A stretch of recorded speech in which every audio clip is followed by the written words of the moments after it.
Well, good evening and a very warm welcome on behalf of Milim to this evening's presentation. Welcome to you wherever you are in the UK and indeed wherever you are in the world. And tonight we've got something a little bit different for you. Our series of online talks and conversations continues with our guest Johno Ellison, and I'll introduce Johno to you in just a moment. Please do ask questions. To do this, you can use the Q&A facility on your screen, type in whatever you'd like to ask, and as usual, we'll try our best to get through as many of your questions as possible. Let me also draw your attention to the chat facility on your screen. This allows you to send a message to everyone else on this webinar, should you wish to do so. We are recording this event and it will appear on our website at milim.org.uk in the next day or two. There you will find details of our future programme and also recordings of other past events. And so to our guest this evening. Johno Ellison grew up in a village called Boston Spa, which is part of Leeds, where this webinar is coming to you from. He joined the Royal Air Force as a teenager and trained as a helicopter pilot. He left the Air Force in his 20s to attend university and to travel around the world, and he's since visited more than 80 countries, some of which you will hear about this evening. For his day job, Johno is a freelance product designer, but he's also the author of 2 books. This one, it's on the meter, which is the story of an exceptional taxi journey, of which much more to follow later. That was published in 2016. And more recently, this book, which came out last year, Walking the Wharfe, which is about a journey along the River Wharfe in Yorkshire. Johno joins us from Harrogate. Johno, it's a real pleasure for you to be with us, and hopefully we'll have time to talk about both of those books. A very warm welcome. Good evening. Thanks for having me on. So It's on the Meter is described as 1 taxi, 3 mates, and a 43,000 miles of misadventures around the world. What is it you were actually trying to do? Yeah, so we were trying to break the world record for the longest ever taxi journey. So it was me and 2 friends from university. We bought a taxi from eBay. We put in £500 of our student loans each. So we got £1,500. We bought this 20-year-old taxi and we set off driving from London. We were trying to drive to Sydney, and that was the start of it. And this was what, to break a world record or just? Yeah, to break the well, my friend Paul, who I used to live with at university, he came with me, and my other friend Lee. But Paul was, one night, as students usually do, he was a bit drunk. He was getting a taxi back home, and the taxi driver was going all over the place, like all around the city. And my friend Paul was thinking, this must be the longest taxi journey ever. And then when he got home, he went on Google and he searched it, what's the longest taxi journey? And he found that there's a world record.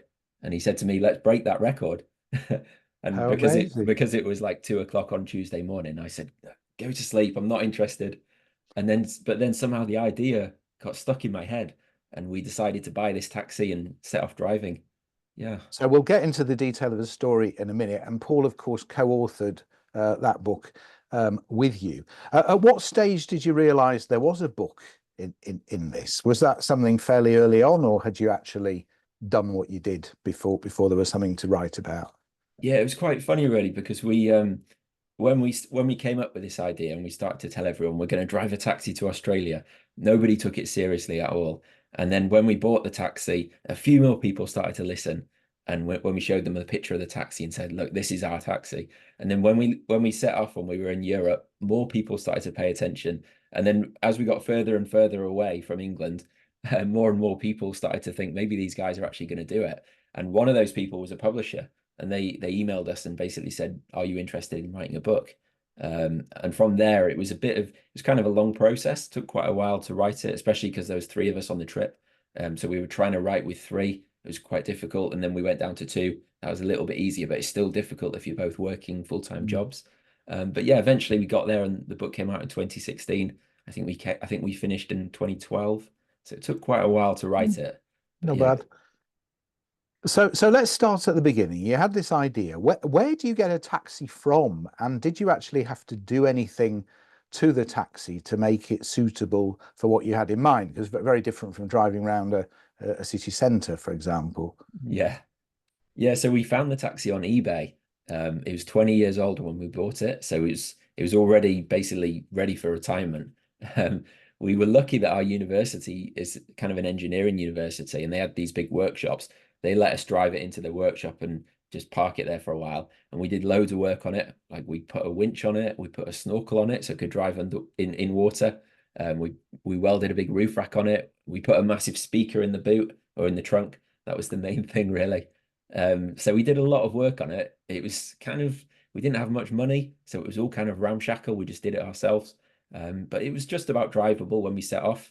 When we went on the trip, everything on it broke apart from the engine. At some point, everything broke, like the steering, electrics, like the brakes, the gears, everything apart from the engine broke.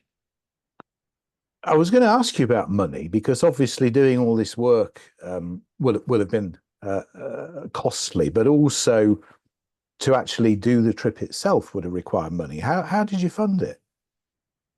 Yeah, it is. It's very expensive to drive around the world, and we started off in Scandinavia as well. So fuel bills and even food bills are expensive there.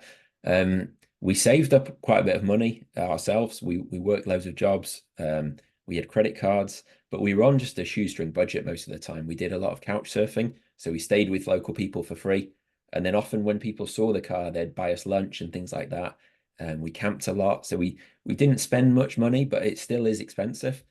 So we were lucky that before we left, we actually got sponsored by an insurance company, basically, that kind of sponsored these crazy motoring journeys. And they gave us a big chunk of money that basically paid for our fuel. And that kind of encouraged us to go ahead and start the journey. And then as we went on further and further, we started to really run out of money. In Asia, we almost completely ran out of money. And then luckily, maybe we'll come on to this later, we got a big sponsor in Asia. So they kind of rescued us at the last minute, and then the trip carried on. But yeah, Interesting. Yeah, we will get to that. I think yeah. that's a great part of the story. So where did you start the journey, and had you actually planned your route before you set off? Yeah, so our idea was to drive from London to Sydney. But we thought this was really funny at the time. We basically said taxi drivers never go in a straight line. They always take you the longest way possible. So we made this really circuitous route that went to the Arctic Circle, went up through Sweden and Finland, then went into Russia, back into Europe, then through the Middle East, and then Southeast Asia, China, India, Southeast Asia. So we set off driving and we drove up to the Arctic Circle. And then we suddenly realized we're in a taxi designed for the streets of London, and we're trying to drive through like snow, February time in Finland. So the heating in the front of the taxi worked, but in the back it was broken. So it was -20 outside. So the two guys in the front were fine. And there's a great picture of Leigh in the back of the taxi, just wrapped up in a sleeping bag with the seat belt wrapped around him to hold him in place because it was so cold in the back. What do you need to pack when you're going on a journey like this? I mean, I imagine even just clothing must be quite challenging. Yeah, there's a lot of space in a London taxi, but if you think that three guys are living in there for over a year, and then you've got all the car stuff as well, all the tools and things like that, that space runs out really quickly. So it was always a complete tip in the car. We just ended up chucking all of our stuff in the back. And we did have a roof rack, so we had some stuff on there, but it was things like tools and spare tires. So yeah, space was always at a premium, but you have to pack all sorts of stuff from like winter gear to camping stuff, cooking things, yeah, all sorts. So you set off. I think you started out in Europe. What sort of challenges did you face early on in the journey? Yeah, so we did this couch surfing where you basically message people and say, "Can we stay with you in your house?" And they say yes, and it's free, and they show you their city. But our first couch surfing host, who was in Amsterdam, he got arrested on the first night. He was drinking a bottle of wine on the street, and the police told him that's not allowed, and he got into some argument, and he got arrested anyway.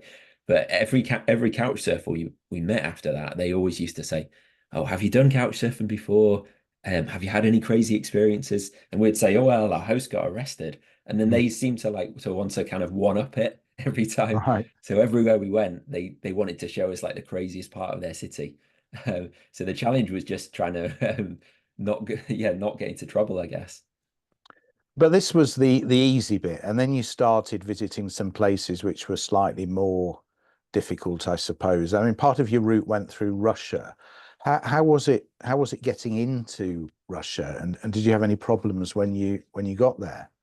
Yeah, even just getting it over the border was difficult. They searched everything in the car and they took out even prescription drugs. They took down a massive list of just antihistamines, paracetamol, things like that, Panadol. Um, but yeah, once we got into Russia, the roads aren't great and the driving isn't great, and it was winter. And then we were in this London taxi, so anytime the police saw us, they would pull us over, and they'd kind of expect a bribe.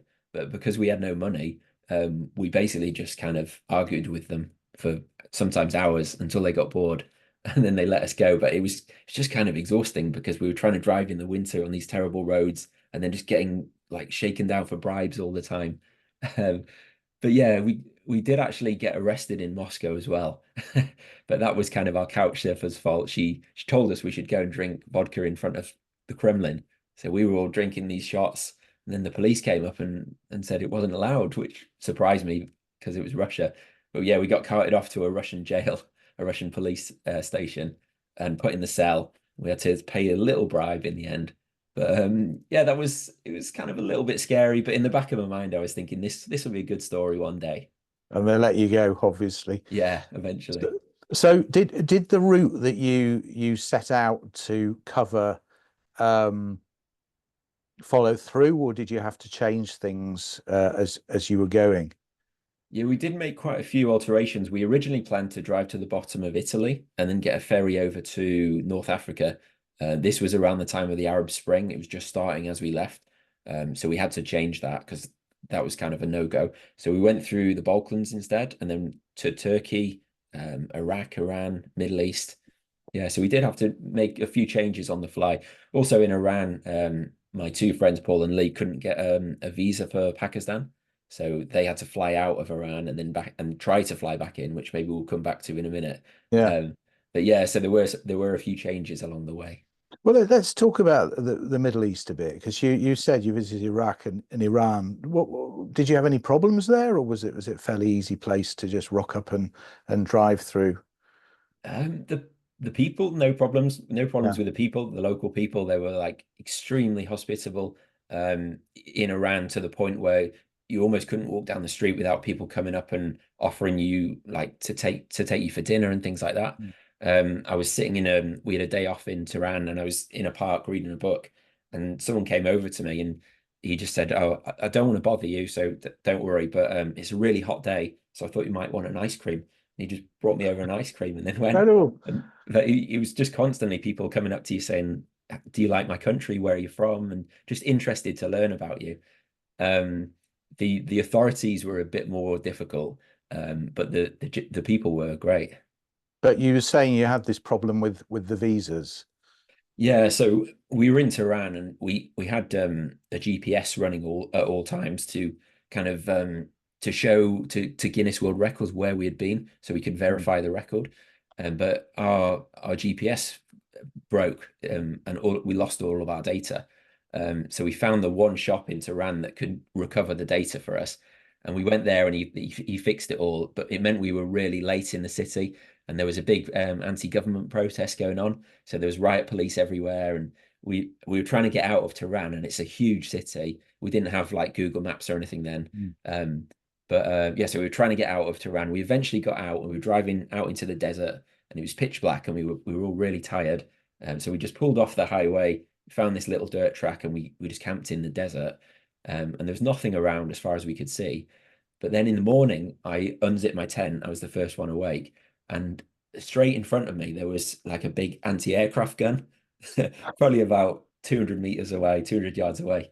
And I just kind of said out loud to those guys, "Is that a military base?" And then Lee stuck his head out and he was like, "Yeah, there's artillery, anti-aircraft guns." So we thought like we've got to get out of here.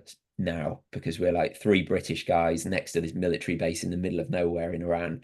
Um, so we got packed up as quickly as we could, and I stupidly took a picture of the taxi with these artillery guns in the background.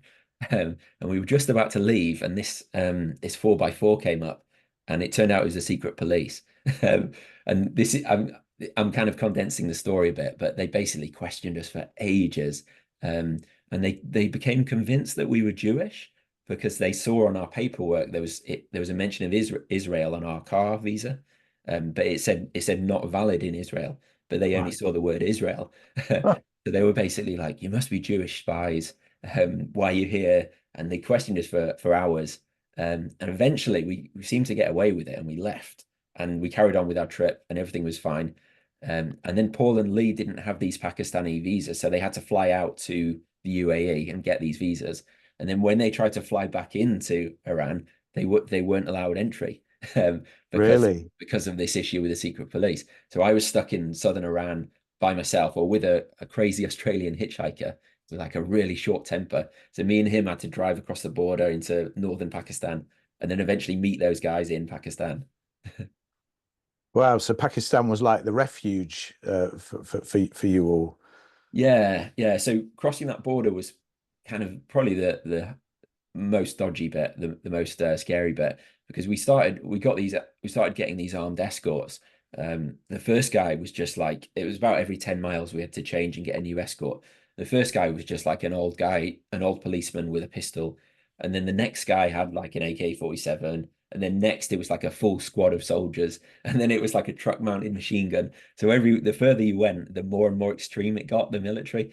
And I was just like hoping nothing would happen, because obviously we were in this London taxi covered in stickers and sponsorship stickers. And yeah, it was luckily we got through, and it was fine. Yeah. And then you went to China. Yeah, so from there we went from Pakistan, we went through India. That was Okay. quite challenging it was monsoon time, and the roads aren't the best, and my friend Paul got dysentery. And then from there, yeah, we went into China. And yeah, China was great. Amazing roads. It was just a lot of driving because we had to have a guide at that time, because Mm. you can't just drive around by yourself. And he was this older guy. He was a nice guy, but I think he was used to kind of like 5-star trips with really wealthy Westerners. And then we were these three kind of cocky young lads with no money. And he just had no patience with us, basically. He would always say things like, "If you were my children, I wouldn't allow you to do a trip like this." Um, but yeah, it was fine in the end, but we had a few little clashes with him. But then when we left China and went into Southeast Asia, it was almost like we were free again. It was kind of like we had broken up from school or something, because Yeah. we'd got rid of the guide, and then we were free again, and there was all the backpackers around. So yeah, that was fun. And then you had to you reached a point where you couldn't drive anymore, and you had to did you have to ship the taxi? Yeah, so we drove all the way down through Southeast Asia, Right. and we went all the way down to Singapore, right at the bottom of mainland Southeast Asia, and then we shipped off over to Australia. But before we got there, we basically had this issue that we kind of ran out of money, basically. Um, and then it was almost like strangely, it was like divine intervention how it happened. Just as we ran out of money, I got this message from an Israeli guy, and he basically said, "If you've got money issues, get in touch with me." And I just thought it was a spam message, so I think I ignored it or deleted it. And then it was in the back of my mind, and I kind of went back and I read it more, and it turned out he worked for this taxi company, a company called Get Taxi, which is kind of an e-hailing, like an Yeah. Uber kind of company. And he happened to be on holiday, or he was on his honeymoon in Thailand, in exactly the same island that we were on. Um, so it worked out really Incredible. well. So we went and met up with him, and we Yeah. basically agreed this sponsorship. He said, "My company will sponsor you to carry on around the world." So he paid for the rest of the shipping, and then we finished in Australia, and then we were supposed to finish in Sydney, but we decided to extend the trip. So we shipped to America, we drove across America, and then we shipped to Israel. We drove around Israel, and then we drove back to London. So we went all the way around the world. And you were trying to get to something called the full moon party while you were in Asia. What was that all about? Yeah, so the full moon party is happens every month. It's when there's a full moon. It's a massive party on the beach. Um, would basically just all the backpackers from Asia congregate on this one beach and have a big party. So we drove up with our taxi, and yeah, I think a guy said something like he was like, "Oh, where did you drive from?" And we were like, "Oh, we drove from the start." And he was like, "Whoa, you drove from Malaysia or whatever?" And we were like, "No, England." And he just blew his mind. Yeah. How was America? That must have been quite different from where you'd been in the weeks and months before. There Yeah, must that have was been quite a curiosity there. yeah, so we shipped the car over. Took quite a while. So we actually it happened over Christmas. So we went home for Christmas and then we flew out and met the car in America. And yeah, there was a great reception. Everybody seemed to love it. We drove all the way down like the West Coast and then across Texas. We actually met a Texan guy when we were in Pakistan. We met a Texan guy and he said, we kind of jokingly said, "Oh, I wish I could drive a taxi with you." And we said, "Well, if you buy a taxi, you can meet up with us in America." And he was like, "Okay." So he bought a yellow taxi. Um, Incredible. so we had an American yellow taxi and then our taxi, British taxi, driving along in convoy. And he took us to a ranch in Texas, and he had all these guns. So we were firing all these guns, and yeah, it was a very American experience. So you then ship the taxi from America to Israel. I think quite a few people on this webinar probably visited Israel, so they'll be very interested in your experience, probably in how you actually got into the country and what your impressions were when you got there. Yeah, I enjoyed Israel. It was a bit of a challenge to get in, to be honest. I got pretty much grilled at the airport. Yeah, we flew in and they questioned me for ages and they asked me all sorts of really unusual questions, like very probing questions. Paul got completely strip searched. Really? But once we got into the country, people were really friendly. And the people who kind of the sponsors, they were really helpful and it really helped us out. We went and did couch surfing at a kibbutz. Uh-huh. So it was in southern Israel, and that was around Passover time. So they just kind of Yeah. welcomed us to their community, and they basically said, "We share everything here, and you're welcome to our community." And they told us all the stories of the religious stories and like the traditions. Mm. It was great. Yeah, I didn't really know anything about the kibbutz system before that, and it was great to learn about that. Interesting, interesting. So, how many countries did you cover in the end? How many miles did you travel? Yeah, so we did 43,000 miles. I think the previous record was 21 or something. So we kind of roundly smashed it, I think. Um, in terms of countries, we were driving back to London. We were about a few days away from London, and I was kind of totting them up, all the ones we'd been to. And I suddenly realized we were on 49. We had 49 countries. So we were like, oh, we've got to round it up to 50 Yeah. somehow. So we thought like we looked at the map and then we were like, oh, Luxembourg's over there. It'll be like a 4 hour detour, but we can drive through Luxembourg. So we did that, and then we eventually got back to London 15 months after we set off. Wow. And you got the world record. Yeah, we got the world record. We also got a world record for the highest ever taxi journey, highest altitude. Oh, Um, really? Where was that? yeah, we drove through the Himalayas and we drove up to Everest Base Camp on the Tibetan side, so you can actually drive up there. Yeah. And yeah, got the record there, the highest altitude. And how did the taxi cope? Or how did you cope with it? Never mind the taxi. Yeah, we manage just about. It can be hard to sleep sometimes at that altitude. Mm. The taxi, it made it, but it was stuck like stuttering the whole way. And I think that was the start of what made our guide not like us because I think he thought we were in like a Land Cruiser or 4x4, and this journey should have taken 3 hours or something, and it took like 11 hours, and he was like bone shaking the whole way. But yeah, we got there. And is that record still standing? Yeah, both of them are. Yeah. Incredible. Wow. One of the things I noticed is you've got endorsements from some quite famous people, Bill Bryson, Ranulph Fiennes. How do you get people like that to endorse your book when nobody's heard of you? Yeah, good question. Yeah. Ranulph Fiennes was sort of a patron. I think I just emailed him originally. He was like a Right. patron of our journey because he does a lot of crazy journeys like this. But with Bill Bryson, he lived in Yorkshire for a bit, so he lived not far from Did where I he? live now. Okay. Yeah, so I think I emailed him years ago, and I asked him something about Yorkshire, and he happened to reply to me, so I had kind of that contact open with him. Yeah. And I sent him the book and said, "Can you give us a quote?" And he gave that quote. So this is it's on the meter. It's I think it's pretty much out of print, but there are secondhand copies. You can get it on Amazon. I think there's a Kindle version Yeah, you can get as it on well. Kindle. They were talking about reprinting the paperback one, but I don't know if it's actually been done yet. And in terms of your travel, was all your communication in English, or did you have other languages between you? Yeah, we only had English, yeah, but Really? yeah, so we made it. Yeah, it was fine. Okay. Well, There was a that's lot of hand signals and things like that. Yeah. so. Your next book, completely different, another adventure. But was there something specific that inspired you to write a book about the River Wharfe? Yeah, so yeah, like you say, the next book was completely different, really. So I grew up on this river called the River Wharfe in Yorkshire, which is kind of near Leeds, where you are. Hmm. And it had like this common thread through my life. So I grew up on the river.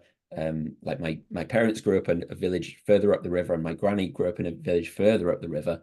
And then my wife lived even further up the river, and I had all these connections. And I always had a bit of obsession with this river. So I decided I moved to Malaysia for work about 10 years ago. Before I left for Malaysia, I decided to walk the length of this river. And it was going to be kind of like a send off to Yorkshire. Um, and then I found this book by a guy called Edmund Bogg, a Victorian writer. He did the same journey as me about 120 years ago. And I thought, so I read his book and I thought, I'll retrace his steps and I'll see what's changed and what stayed the same. And yeah, I thought it might be quite an interesting like device for the journey. How long is the journey along the river? It's about 60 miles or 100 kilometers. So I think I took 5 days. So I was carrying a tent with me. I'm just wild camping, and yeah, it was good. Let's talk a little bit about writing before we get into the sort of nitty-gritty of this story. Where did you find your voice? Had you had any training as a writer, or is it just something that you're just able to do? No, I haven't had any training. I just kind of enjoy doing it really. Mm. I I guess I'm not excuse me, I'm not great at telling stories in person compared to how I remember it in my head. I always want to tell more detail, but I kind of fall over myself and I don't explain it quite right. So for me, when I write it down, it allows me to really tell the story that as it should be. And so I love doing that and just yeah, telling the full story with all the detail and the backstory and things like Yeah. that. Now, before we get into that, there's a couple of people who've asked questions about the taxi book, which as Zoom has rearranged the screen, I didn't notice earlier on. So our viewer, David Port, wants to know if you picked up any fares while you were traveling the world. Yeah, we actually got sponsored by the meter company who make the meter, and they made us a special meter that had extra zeros on it. We had that running the whole time, and it was I think the fare was £80,000 in the end. So I guess that's like I don't know $100,000 or something.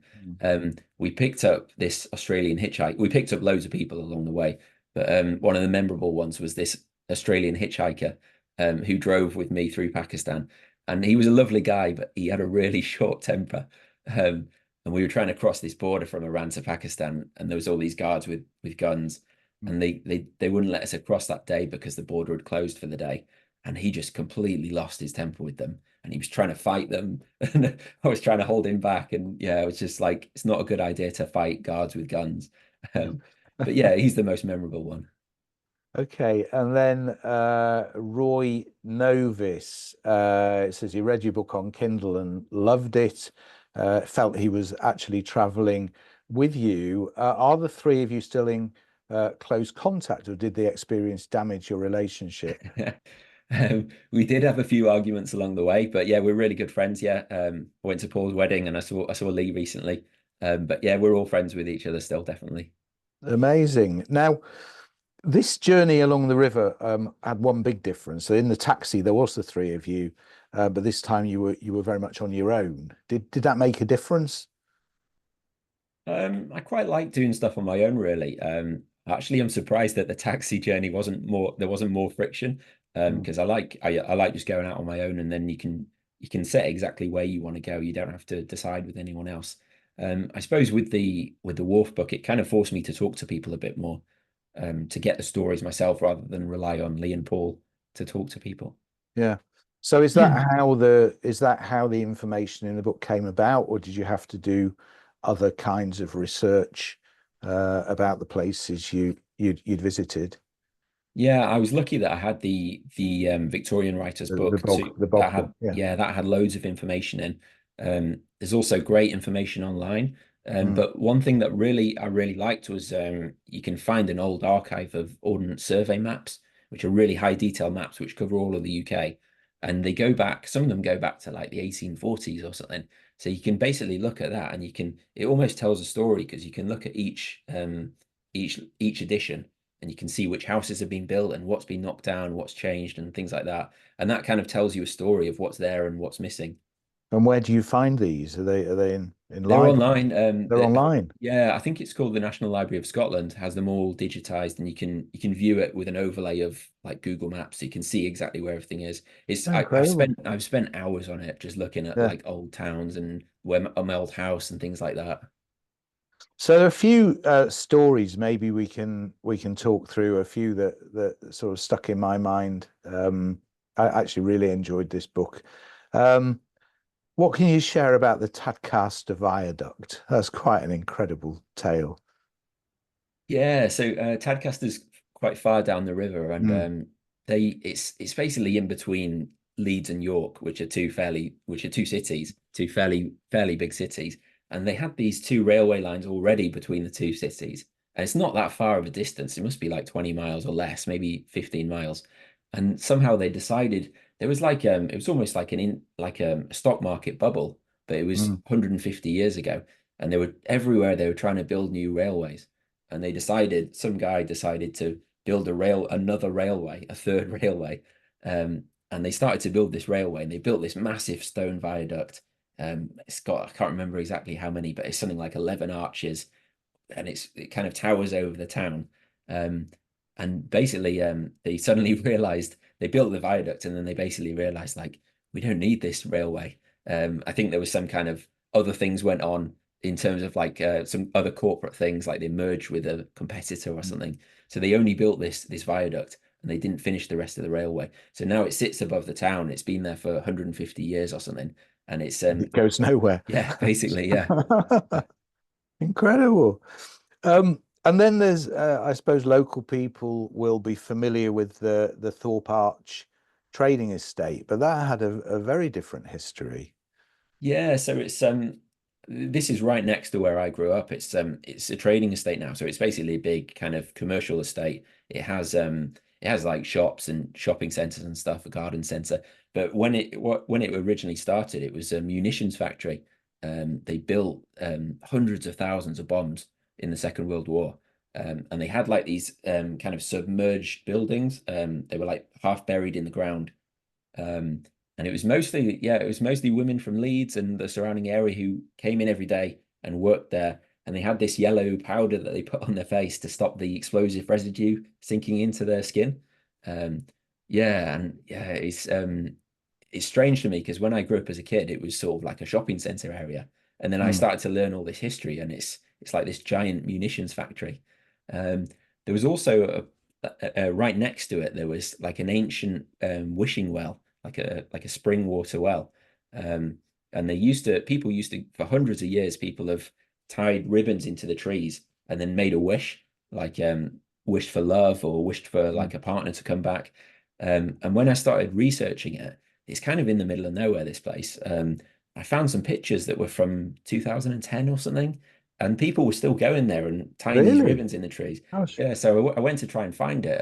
I couldn't find it in the end. Went through all this undergrowth and yeah, never Mm. tracked it down. But yeah, I thought it But was it's there, interesting. it's there somewhere. Yeah, I was thinking, who's Um, still going all this time later to this place and making these wishes? Interesting. Now, Boston Spa, which is where you grew up, people say Boston Spa, they don't think about it, but of course, one of those words is spa. Was there actually a spa there? Yeah, there was. Yeah, Boston Spa is quite a new village, really. It's well, I mean, by British standards, it's like 1700s, I think. But that's kind of one of the interesting things about the River Wharfe. It's almost like a microcosm of British history. So Mm. you've got like Bronze Age sites, then you've got Roman villages, then you've got Viking villages. But yeah, Boston Spa is quite a new one. It's probably only about 300 years old. But they discovered this spa, this kind of spring water spa, and then it became very popular then, and they built all these big hotels and buildings. But then actually Harrogate, where I live now, which is about 10 miles away, they discovered spas there as well, Yeah. and that became much more popular. And that sort of like consigned Boston Spa to not to to sort of like die a slow death because everyone went to Oh, Harrogate I instead. see. So Yeah. Harrogate sort of stole Yeah. thunder, Yeah. right? I think Harrogate was a bit better connected with the railways and things like that. So everyone Maybe. went there. How interesting.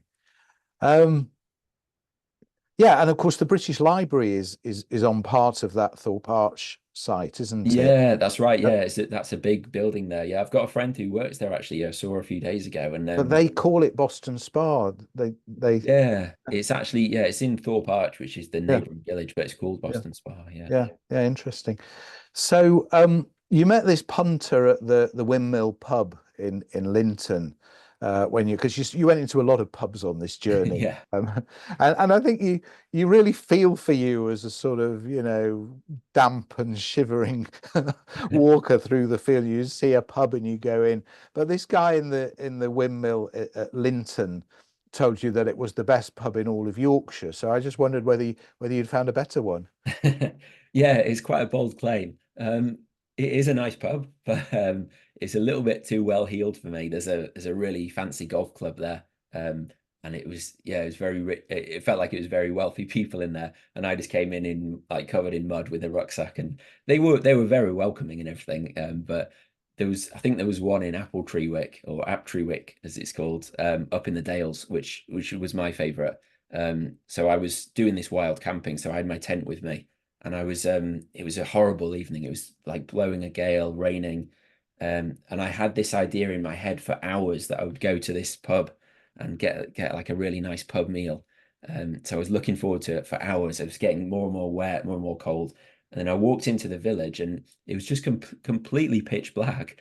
It was really spooky. So I was walking down the middle of the road, just the middle of the high street, and there was no lights anywhere. And I was thinking, like, where is everyone? And then I got to the pub and it was just completely closed. There was no lights. And I was just like distraught because I'd been looking forward to this meal for hours. So then I just carried on walking. I thought I'm gonna have to find somewhere to put my tent up. And then I walked a little bit further and there's actually two pubs and I didn't realize. So we got to the next one and there was like a really dim light in the windows, but I wasn't sure if it was open. And then I walked up to it, I opened the door and it was almost like a horror film. There was just candles everywhere inside, and it was just full of people, and they all just went completely silent and all just like looked at me. There's just dripping water everywhere. And then the landlady said, "Oh, there's been a power cut. That's why there's no lights." And she was like, "Come in, take a seat, sit next to the fire." And then she poured me a pint of ale, hand-pulled ale, so you don't need the electricity. And they kind of welcomed me into their group and looked after me for a few hours. And then I went back out into the rain and put my tent up somewhere. Wow. Now you talk about the painter J.M.W. Turner. This is sort of as you're nearing Otley. What can you share about him? Because he's a very very very famous artist. Yeah, yeah, very famous British artist. Yeah, he painted a lot of areas along the wharf and sketched and things like that. He painted some at Wetherby as well, which is further down. But around Otley, he stayed with one of his kind of wealthy benefactors in this big country house, and he would just go out walking around the wharf, around Wharfdale, and get inspiration. There's quite a famous painting that he painted about Hannibal crossing the Alps with his elephants. Like Hannibal, the old general.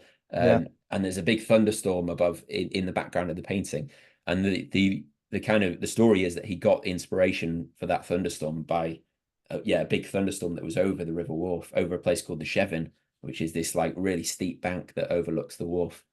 So yeah, he got a lot of inspiration from the area. Interesting. We've got a question or a comment here from Marion Stone, who has a book by Edmund Bogg, first published in 1904, and it's about the old kingdom of Elmeet. She says she assumes you had a different book. So Yeah, maybe he you've was written more quite than one. yeah, he was quite prolific really. He was an interesting character. He made this it was almost like an art group in Leeds. So he owned an art shop, a painting supply shop, and he would go off into the Dales and write these books. And then he would pay young artists to go along with him and make drawings and paintings that he put in his books and he sold in his shop. But yeah, he wrote loads of books. The Elmet is it's like an old kingdom in kind of sort of south to west Yorkshire. Yeah. Now, one of the most fascinating things is what you've discovered about reservoirs, three or four of them, which continue to serve the local area with water to this day.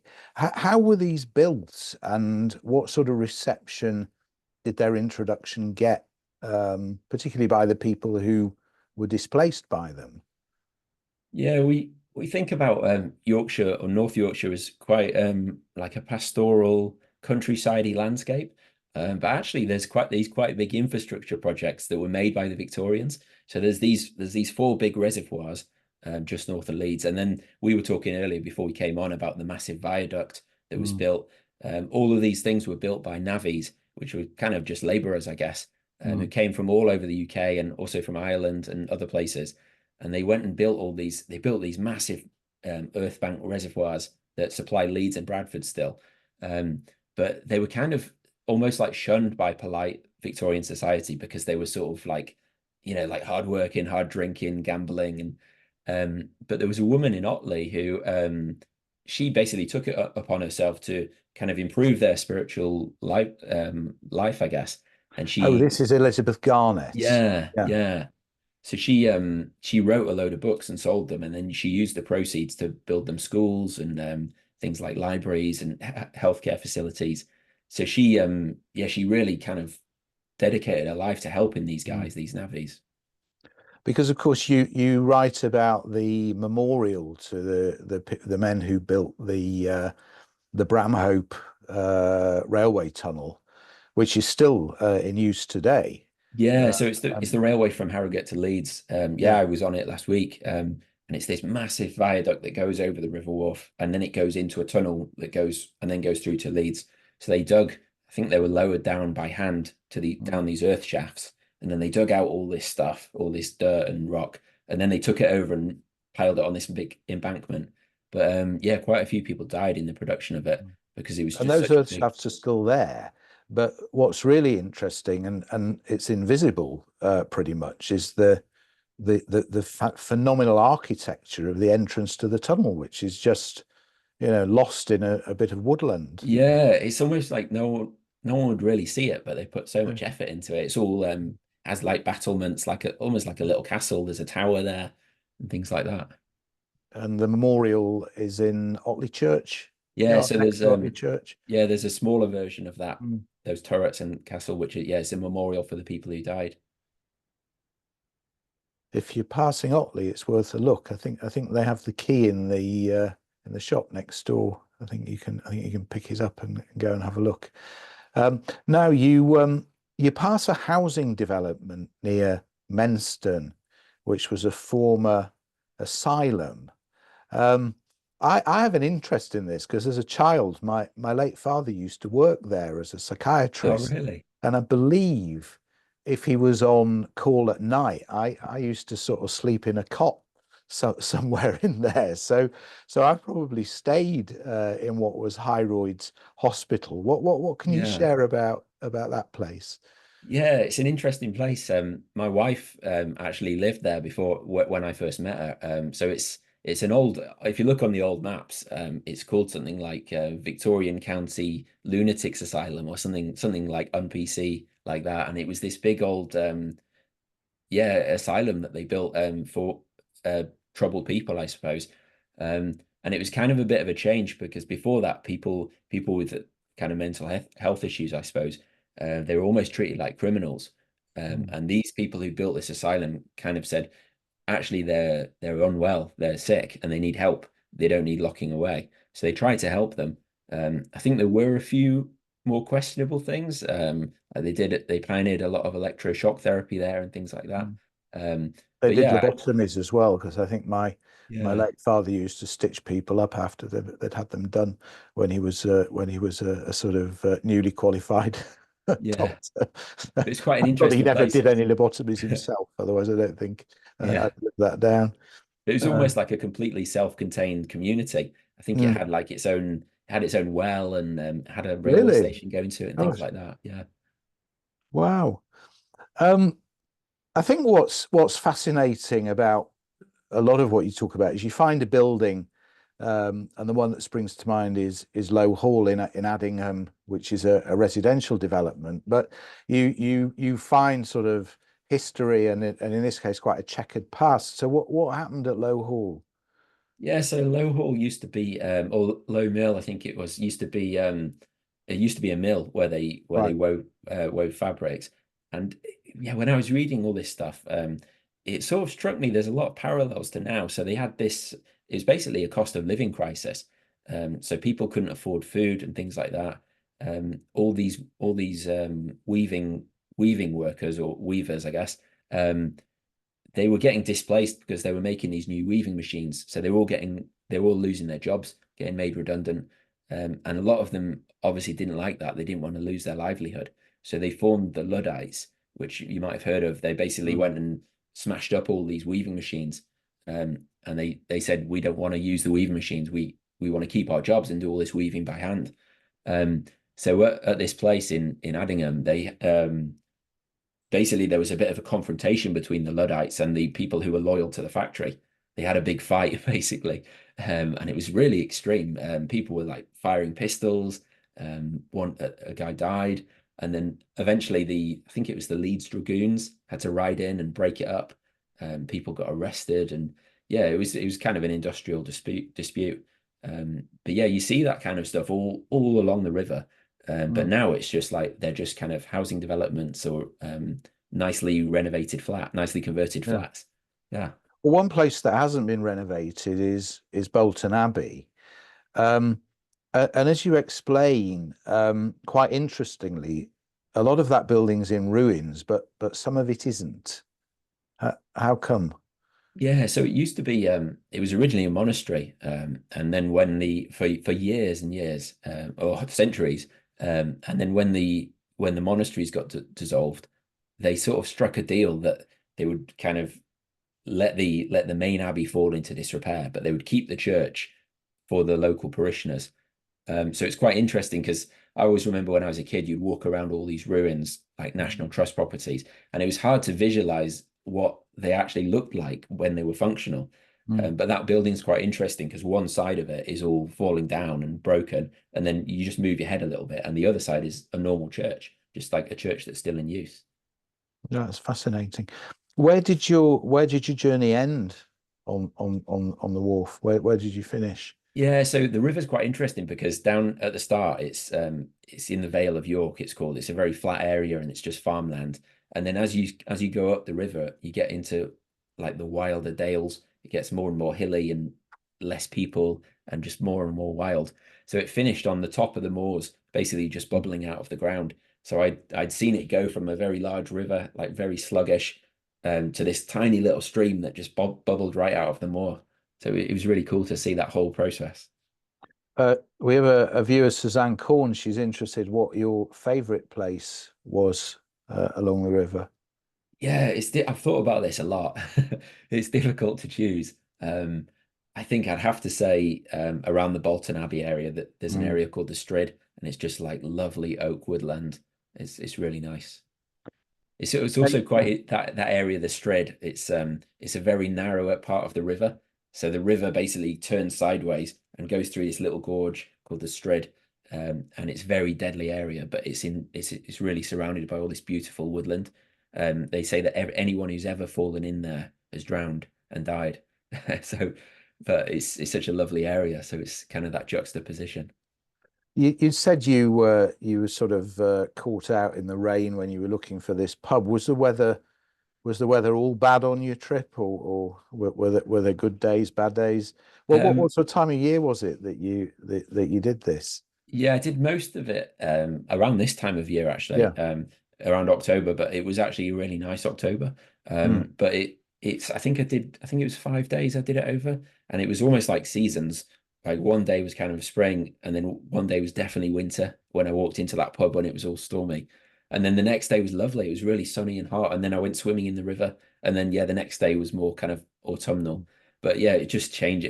They have this saying, I guess they have it everywhere, a lot of places, but in Yorkshire, if you don't like the weather, wait 5 minutes, and it is very changeable.